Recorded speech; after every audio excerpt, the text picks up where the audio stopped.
ವರಮಹಾಲಕ್ಷ್ಮಿ ವ್ರತದ ಹಿನ್ನೆಲೆ, ಪೂಜಾ ವಿಧಾನ, ಮಹತ್ವ ಮತ್ತು ಫಲ.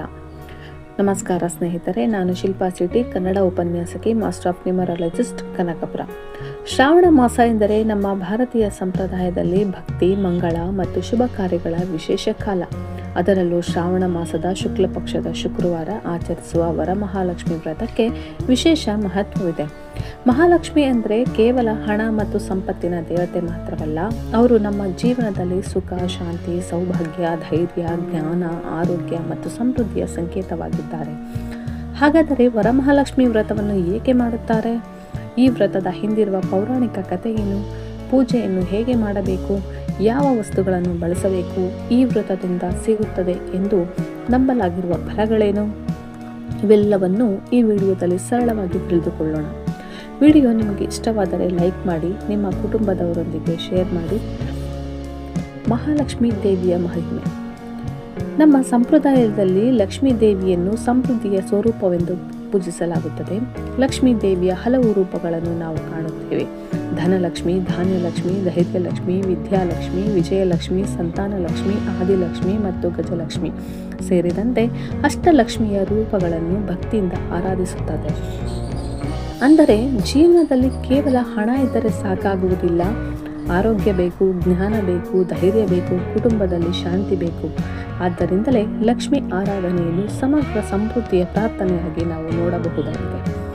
ವರಮಹಾಲಕ್ಷ್ಮಿ ವ್ರತಕ್ಕೆ ಸಂಬಂಧಿಸಿದ ಪ್ರಸಿದ್ಧ ಪೌರಾಣಿಕ ಕಥೆಗಳಲ್ಲಿ ಚಾರುಮತಿಯ ಕಥೆ ಪ್ರಮುಖವಾಗಿದೆ. ಚಾರುಮತಿ ಎಂಬ ಸತಿಗೆ ತನ್ನ ಕುಟುಂಬದ ಬಗ್ಗೆ ಅಪಾರ ಪ್ರೀತಿ ಮತ್ತು ಭಕ್ತಿ ಇತ್ತು. ಒಂದು ದಿನ ಮಹಾಲಕ್ಷ್ಮೀ ದೇವಿಯು ಆಕೆಯ ಕನಸಿನಲ್ಲಿ ಕಾಣಿಕೊಂಡಳು. ತನ್ನನ್ನು ಭಕ್ತಿಯಿಂದ ಆರಾಧಿಸಿ ವ್ರತವನ್ನು ಆಚರಿಸುವಂತೆ ಸೂಚಿಸಿದಳು ಎಂಬುದು ಈ ಕಥೆಯ ಸಾರ. ಚಾರುಮತಿ ದೇವಿಯ ಮಾತಿನಂತೆ ವ್ರತ ಆಚರಿಸಲು ನಿರ್ಧರಿಸಿದಳು. ಆಕೆಯೊಂದಿಗೆ ಊರಿನ ಇತರ ಮಹಿಳೆಯರು ಭಕ್ತಿಯಿಂದ ಪೂಜೆಯಲ್ಲಿ ಭಾಗವಹಿಸಿದರು. ಈ ಕಥೆಯ ಮೂಲಕ ನಮ್ಮ ಸಂಪ್ರದಾಯವು ಒಂದು ಸಂದೇಶವನ್ನು ನೀಡುತ್ತದೆ. ಭಕ್ತಿ, ಶ್ರದ್ಧೆ ಮತ್ತು ಒಗ್ಗಟ್ಟಿನಿಂದ ಮಾಡುವ ಆರಾಧನೆಗೆ ವಿಶೇಷವಾದ ಸ್ಥಾನವಿದೆ. ವ್ರತದ ದಿನ ಬೆಳಗಿನ ಸಿದ್ಧತೆ ಹೇಗಿರಬೇಕು? ವರಮಹಾಲಕ್ಷ್ಮಿ ವ್ರತದ ದಿನ ಬೆಳಗ್ಗೆ ಮನೆಯನ್ನು ಸ್ವಚ್ಛಗೊಳಿಸಿ ಪೂಜೆಗೆ ಸಿದ್ಧತೆ ಮಾಡಿಕೊಳ್ಳುತ್ತಾರೆ. ಮನೆಯ ಬಾಗಿಲಿಗೆ ರಂಗೋಲಿ ಹಾಕಿ ಮಾವಿನ ಎಲೆಗಳ ತೋರಣ ಕಟ್ಟಬಹುದು. ಪೂಜೆಯ ಸ್ಥಳವನ್ನು ಸ್ವಚ್ಛಗೊಳಿಸಿ ಒಂದು ಪೀಠವನ್ನು ಸಿದ್ಧಪಡಿಸಬೇಕು. ನಂತರ ದೇವಿಯ ಪೂಜೆಗೆ ಬೇಕಾದ ವಸ್ತುಗಳನ್ನು ಸಿದ್ಧಪಡಿಸಿಕೊಳ್ಳಬೇಕು. ಸಾಮಾನ್ಯವಾಗಿ ಪೂಜೆಗೆ ಅರಿಶಿಣ, ಕುಂಕುಮ, ಅಕ್ಷತೆ, ಹೂವು, ಹಣ್ಣು, ತೆಂಗಿನಕಾಯಿ, ವಿಳ್ಯದೆಲೆ, ಅಡಿಕೆ, ದೀಪ, ಧೂಪ, ಗಂಧ ಮತ್ತು ನೈವೇದ್ಯ ಮುಂತಾದ ವಸ್ತುಗಳನ್ನು ಸಿದ್ಧಪಡಿಸಿಕೊಳ್ಳಬಹುದು. ಕಲಶಕ್ಕೆ ನೀರು, ಅಕ್ಕಿ, ನಾಣ್ಯ ಮತ್ತು ಮಾವಿನ ಎಲೆಗಳನ್ನು ಸಂಪ್ರದಾಯದಂತೆ ಬಳಸುತ್ತಾರೆ. ಪ್ರದೇಶ ಮತ್ತು ಕುಟುಂಬದ ಆಚರಣೆಯ ಪ್ರಕಾರ ಪೂಜಾ ಸಾಮಗ್ರಿಗಳಲ್ಲಿ ಸ್ವಲ್ಪ ವ್ಯತ್ಯಾಸ ಇರಬಹುದು. ಆದ್ದರಿಂದ ನಿಮ್ಮ ಮನೆಯ ಹಿರಿಯರು ಅಥವಾ ಪುರೋಹಿತರು ಹೇಳುವ ಸಂಪ್ರದಾಯವನ್ನು ಅನುಸರಿಸುವುದು ಉತ್ತಮ. ಇನ್ನು ಕಲಶದ ಸ್ಥಾಪನೆ ಹೇಗೆ?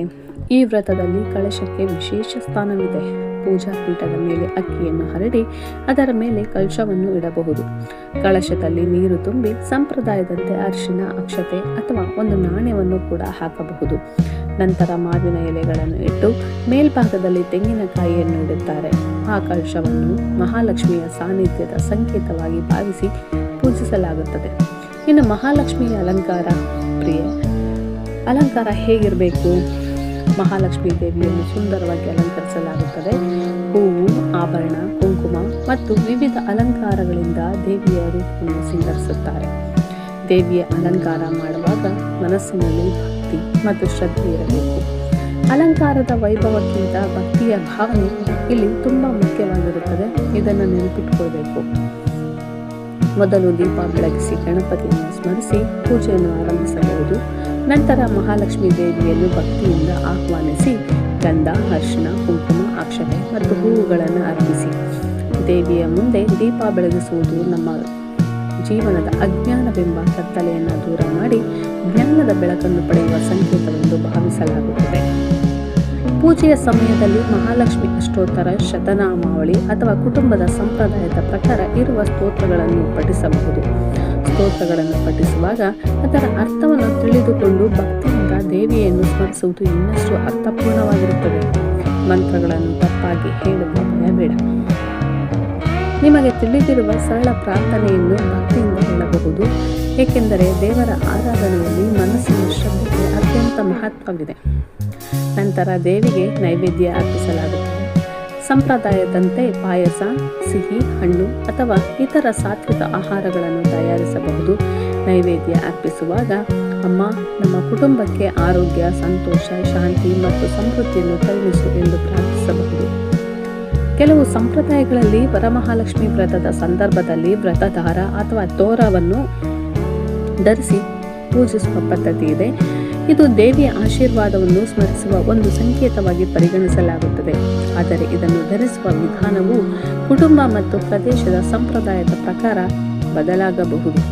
ಪೂಜೆ ಅಂತ್ಯದಲ್ಲಿ ಮಹಾಲಕ್ಷ್ಮಿಗೆ ಆರತಿ ಮಾಡಲಾಗುತ್ತದೆ. ಆರತಿಯ ಸಂದರ್ಭದಲ್ಲಿ ಮನಸ್ಸನ್ನು ಶಾಂತವಾಗಿಟ್ಟುಕೊಂಡು ದೇವಿಯನ್ನು ಸ್ಮರಿಸಿ ಪ್ರಾರ್ಥಿಸೋಣ. ಅಮ್ಮ ಮಹಾಲಕ್ಷ್ಮಿ, ನಮ್ಮ ಮನೆಯಲ್ಲಿ ಸದಾ ಶಾಂತಿ, ಸಂತೋಷ ಮತ್ತು ಸೌಹಾರ್ದತೆ ನೆಲೆಸಿರಲಿ. ಎಲ್ಲರಿಗೂ ಆರೋಗ್ಯ ಮತ್ತು ನೆಮ್ಮದಿ ದೊರೆಯಲಿ ಎಂದು ಪ್ರಾರ್ಥಿಸಬಹುದು. ವರಮಹಾಲಕ್ಷ್ಮಿ ವ್ರತದ ನಿಜವಾದ ಮಹತ್ವ ಕೇವಲ ಸಂಪತ್ತು ಪಡೆಯುವುದರಲ್ಲಿ ಮಾತ್ರ ಅಲ್ಲ. ಈ ವ್ರತವು ನಮ್ಮನ್ನು ಭಕ್ತಿ, ಶಿಸ್ತು, ಕೃತಜ್ಞತೆ ಮತ್ತು ಹಂಚಿಕೊಳ್ಳುವ ಗುಣಗಳ ಕಡೆಗೆ ಕರೆದೊಯ್ಯುತ್ತದೆ.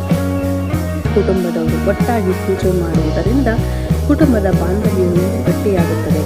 ಮನೆಯಲ್ಲಿರುವ ಹಿರಿಯರ ಆಶೀರ್ವಾದ ಪಡೆಯುವುದು, ಬಂಧು ಬಳಗದವರನ್ನು ಆಹ್ವಾನಿಸುವುದು, ತಾಂಬೂಲ ನೀಡುವುದು ಮುಂತಾದವು ನಮ್ಮ ಸಂಸ್ಕೃತಿಯ ಸೌಂದರ್ಯವನ್ನು ತೋರಿಸುತ್ತದೆ. ಇನ್ನು ವ್ರತದ ಫಲದ ಬಗ್ಗೆ ಇರುವಂತಹ ನಂಬಿಕೆಗಳು.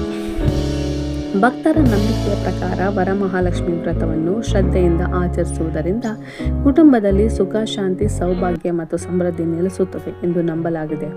ಆದರೆ ಒಂದು ವಿಷಯವನ್ನು ನಾವು ನೆನಪಿಟ್ಟುಕೊಳ್ಳಬೇಕು. ವ್ರತವನ್ನು ನಾನು ಪೂಜೆ ಮಾಡಿದರೆ ಖಂಡಿತವಾಗಿ ಇಷ್ಟೊಂದು ಹಣ ಬರುತ್ತದೆ ಎಂಬ ವ್ಯವಹಾರದ ಮನೋಭಾವದಿಂದ ನೋಡುವುದಕ್ಕಿಂತ ದೇವಿಯ ಮೇಲೆ ಭಕ್ತಿ ಇಟ್ಟು ನಮ್ಮ ಜೀವನದಲ್ಲಿ ಒಳ್ಳೆಯ ಚಿಂತನೆ, ಒಳ್ಳೆಯ ಕೆಲಸ ಮತ್ತು ಸಕಾರಾತ್ಮಕ ಮನೋಭಾವ ಬೆಳೆಸಿಕೊಳ್ಳುವ ಅವಕಾಶವಾಗಿ ನೋಡೋಣ. ದಾನ ಮತ್ತು ಹಂಚಿಕೊಳ್ಳುವಿಕೆ. ವರಮಹಾಲಕ್ಷ್ಮಿ ವ್ರತದ ಸಂದರ್ಭದಲ್ಲಿ ಸಾಧ್ಯವಾದರೆ ದಾನ ಮಾಡುವುದು ಕೂಡ ಒಳ್ಳೆಯ ಸಂಪ್ರದಾಯ. ಅನ್ನದಾನವಾಗಲಿ, ಬಡವರಿಗೆ ಅಗತ್ಯ ವಸ್ತುಗಳನ್ನು ನೀಡುವುದಾಗಲಿ, ಯಾರಿಗಾದರೂ ಸಹಾಯ ಮಾಡುವುದಾಗಲಿ, ನಮ್ಮಲ್ಲಿರುವುದನ್ನು ಮತ್ತೊಬ್ಬರಿಗೆ ಹಂಚಿಕೊಳ್ಳುವ ಮನಸ್ಸೇ ನಿಜವಾದ ಸಂಪತ್ತು. ಲಕ್ಷ್ಮಿಯ ಅನುಗ್ರಹ ಎಂದರೆ ಕೇವಲ ಹಣವಲ್ಲ, ನಮ್ಮಲ್ಲಿರುವುದನ್ನು ಸದುಪಯೋಗಪಡಿಸಿಕೊಂಡು ಮತ್ತೊಬ್ಬರ ಜೀವನಕ್ಕೂ ಬೆಳಕಾಗುವುದು ಕೂಡ ಒಂದು ರೀತಿಯಲ್ಲಿ ಐಶ್ವರ್ಯವೇ. ಈ ವರಮಹಾಲಕ್ಷ್ಮಿ ಹಬ್ಬದಂದು ನಾವು ಒಂದು ಸಂಕಲ್ಪ ಮಾಡೋಣ. ನಮ್ಮ ಮನೆಯಲ್ಲಿ ಸದಾ ಪ್ರೀತಿ ಇರಲಿ, ಮಾತಿನಲ್ಲಿ ಸಿಹಿ ಇರಲಿ, ಮನಸ್ಸಿನಲ್ಲಿ ಭಕ್ತಿ ಇರಲಿ, ನಮ್ಮ ಕೈಗಳಿಂದ ಒಳ್ಳೆಯ ಕೆಲಸಗಳು ನಡೆಯಲಿ, ನಮ್ಮಿಂದ ಯಾರಿಗೂ ನೋವಾಗದಿರಲಿ, ನಮ್ಮ ಕುಟುಂಬದ ಎಲ್ಲರೂ ಆರೋಗ್ಯವಾಗಿ ಮತ್ತು ಸಂತೋಷವಾಗಿರಲಿ. ಇದೇ ನಿಜವಾದ ಮಹಾಲಕ್ಷ್ಮಿಯ ಕೃಪೆ. ವರಮಹಾಲಕ್ಷ್ಮಿ ವ್ರತವು ಕೇವಲ ಒಂದು ದಿನದ ಆಚರಣೆಯಲ್ಲ ಸ್ನೇಹಿತರೆ. ಇದು ನಮ್ಮ ಸಂಸ್ಕೃತಿ, ಕುಟುಂಬದ ಒಗ್ಗಟ್ಟು, ಭಕ್ತಿ, ಕೃತಜ್ಞತೆ ಮತ್ತು ಸಕಾರಾತ್ಮಕ ಜೀವನದ ಸಂದೇಶವನ್ನು ಸಾರುವ ಒಂದು ಸುಂದರ ಆಚರಣೆ.